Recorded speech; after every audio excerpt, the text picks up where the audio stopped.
Greetings all.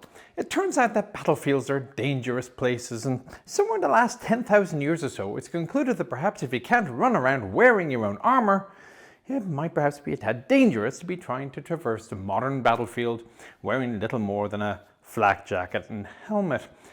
It was considered that, well, perhaps putting one's squishier troops into a metal self-propelled box was an idea which had merit. And if you're going to make a metal self-propelled box, why not make it one which has the ability to shoot the enemy while you're at it? Of course, needs must, and the Emperor will provide.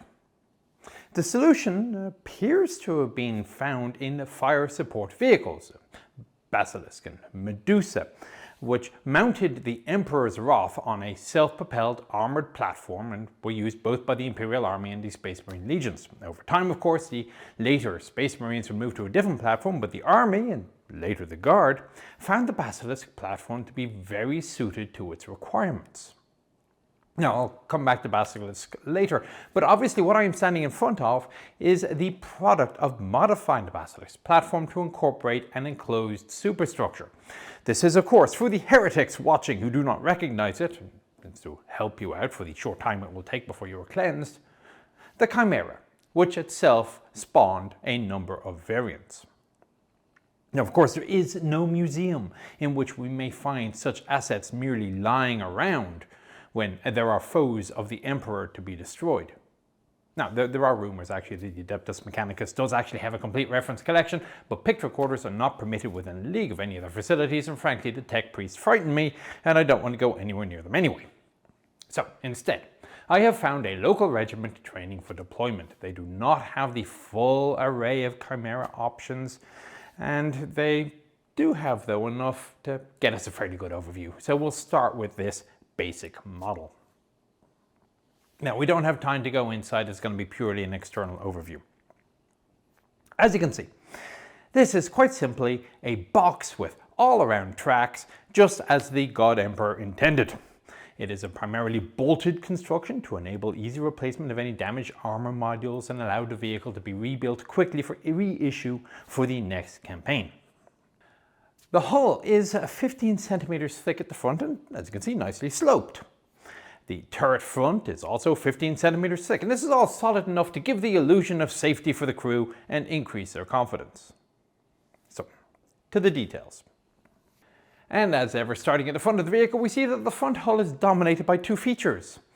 The driver's position is on the vehicle's front right. There is a hatch which can be fully opened for administrative moves and, in theory, escape. But of course, you don't need to escape when you have 15 centimeters of armor to your front.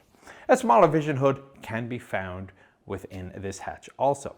Now, guardsmen who have lost their legs are often given a chance to further serve the Emperor in combat by becoming drivers for these vehicles, as it allows them to sit much closer to the hatch and thus have a better field of vision because, well, frankly, the lower front hull sort of goes where most people have their legs. Now, those guardsmen who have not yet sacrificed or lower limbs in the Emperor's service are required to move the seat a little bit to the rear and to have control extensions so that they may operate the vehicle, but their field of vision is by necessity reduced. To the left of the driver sits the bow gunner. Now, you will see that this position is located a little bit more to the rear than the driver's position, with that distinctive notch or step for the weapon station. You will note that this means that the weapon is located behind the front of the track. So the vehicle could run right up to a ceramicrete wall and the gun will be unharmed, allowing the crew to tackle any obstacle without fear of damaging their own weapon. The weapon is typically, as it is here, a heavy bolter with an arc of fire which is limited but sufficient. The gap for mounting is protected by a cloth shield. Now, in order to reduce the points of vulnerability, you will note the complete lack of vision or sighting options for the bow gunner. However, a well-trained crew will allow the fire to be directed by another crewman, well, not usually the driver. As such, the gunner may sit, though, a little bit more to the rear, and his legs will not be an issue. They can go under the heavy bolter. Now, I'll come back to the turret and main armament in a bit, but for now, the running gear. Chimera runs on rubber pad tracks with metal chevrons, allowing it unparalleled grip on almost all surfaces, 41 links per side. It is also theoretically amphibious, propelled through the water by its tracks, although its flotation capability has been described as iffy, given the 38-ton weight. And authorization for amphibious operation tends to be determined by which edition of the manual the regiment happens to have at the time. Track tension, of course, is to be found at the front. There is an unlocking bolt to the side of the screw piston, and then after administration of the holy oils, a large spanner is used to screw the track forwards. Track durability is legendary. There has never been a reported case of a vehicle outlasting its track. The track runs on 6 fairly small road wheels with, well, no practical suspension at all. In order to have the maximum amount of protection and to reduce the possibilities of fouling, you will note that the side paneling or the armor covers the suspension all the way down almost to the track, leaving but a couple of centimeters to play with. Now, in theory, the worst of the vibrations could be removed with a stiff spring and even just a centimeter of give. But the vibrations probably also reduce the chances of any of the occupants falling asleep and not being truly ready for battle at any moment. Of course, these vibrations may also have an effect on main gun targeting, but that's why area effect weapons are the dominant choice in this vehicle. In any case, the running gear is rugged and simple. One would need no other further requirement or refinement. Just above the first 3 road wheels will be found the mud chutes. Despite the lack of a gap between the track and the shielding, it's inevitable that dirt, mud, and other materials will fall into the track system. So as the track passes above the front part of the hull, the chutes allow this debris to fall clear of the running gear. Now, additional armor blocks can also be found covering much of the upper sides of the hull, protecting the crew and troop compartments. You will note that the turret is somewhat offset to the right. This appears to allow room for the power plant. Now, the exact type depends on the local capabilities, but the exhaust seems to be directed through the mud chutes because I can't find any other, and if there wasn't an exhaust, well, obviously the exhaust fumes would be directed into the crew compartment, which would be silly. Even if the troops are only supposed to be in there long enough to get to the battlefield and then the dismount point.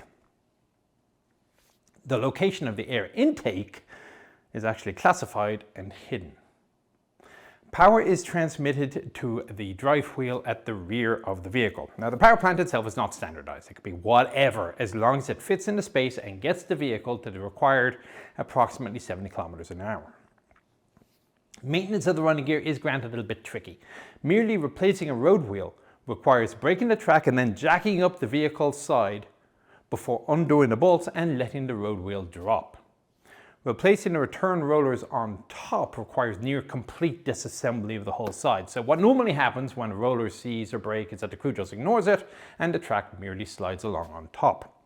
Again, the sheer durability of the track is such that no track has ever outlasted the vehicle, a testament to the vehicle's design.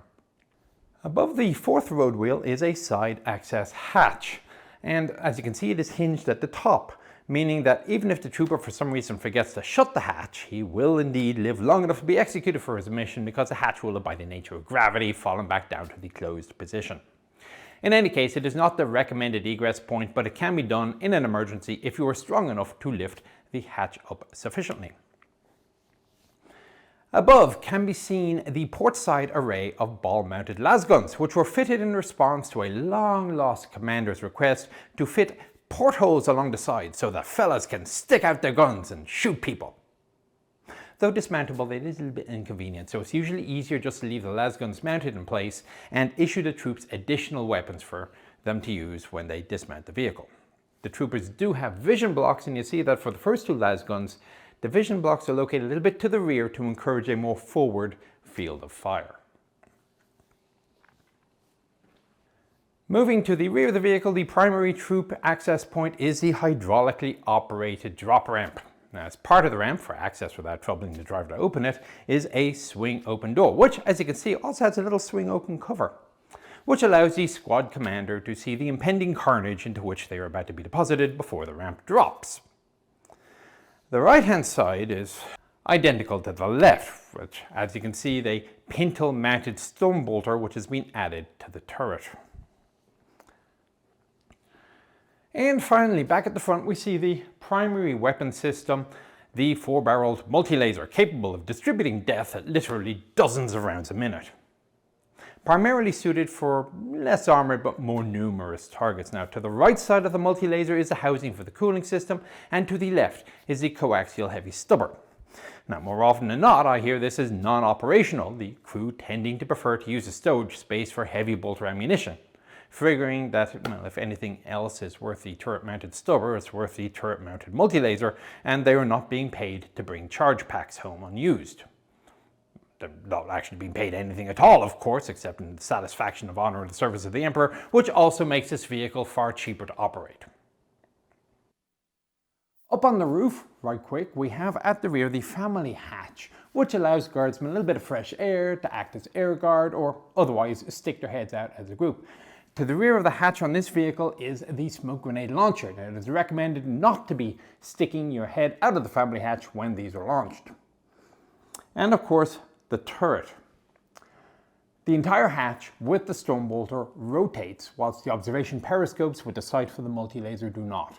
As you can imagine, the turret can be a little bit tight with the commander direct rear of the multi-laser and able to use the pintle-mounted weapon, whilst a gunner is located, in effect, under the multi-laser.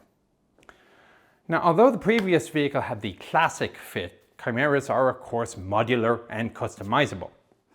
In this particular one, they have changed out the heavy bolter on the front for a heavy flamer. Now, obviously, this is more an up-close and personal weapon, and whilst devastating, it does tend to be a little bit niche.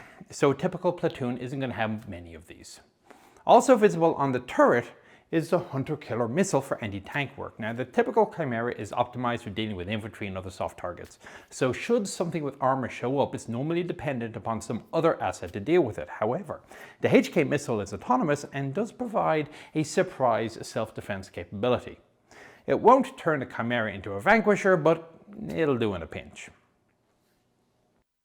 They happen to have two additional variants of the Chimera here, and the first is a Hellhound. This is a close assault variant modified to accept an Inferno cannon instead of the multi-laser. Now, the front of the vehicle is standard Chimera with a hull-mounted heavy bolter for some suppressive effect at range as the vehicle closes, but the Inferno cannon requires fuel and propellant, which takes up space in the rear of the vehicle where the dismounts will go in the infantry variant. Indeed, so much is needed that external fuel and propellant is mounted in external tanks on the whole roof.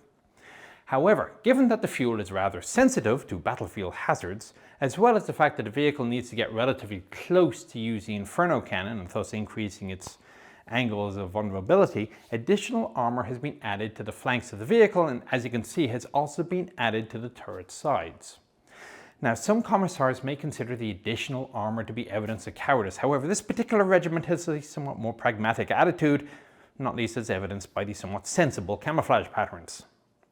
Now, as you can imagine, without the crew compartment, ingress is now either through the turret or the driver's hatch, neither of which is particularly hull gunner friendly, although to be fair, if this particular vehicle is penetrated, they probably won't live long enough to egress anyway. Finally, the last variant to have here is the Basilisk. Now, there is indeed an argument that, as I alluded to at the beginning, Chimera is actually a variant of the Basilisk, not the other way around, but that's a reflection of the visibility we give the IFV. The front cabin, which again comes with a heavy bolter as an option for self-defense or for support on the occasional times that the vehicle is used in the front line as a large self-propelled sniper rifle, of course cannot be entered from the rear. So there is actually, because there's no turret, there is a hatch in the hull roof. But otherwise it's the same general construction and powertrain until one gets to the rear of the vehicle. And the platform for the Earthshaker cannon. Now, this cannon is an old reliable mainstay with a range of about 20 kilometers for its 132mm shell, which can be fired and reloaded surprisingly quickly for such a large munition, because of the screw-type breech that it has at the back. Now, not normally being frontline equipment, this particular vehicle has no protection for the crew and platform, making life much easier for the crew because it's got more room.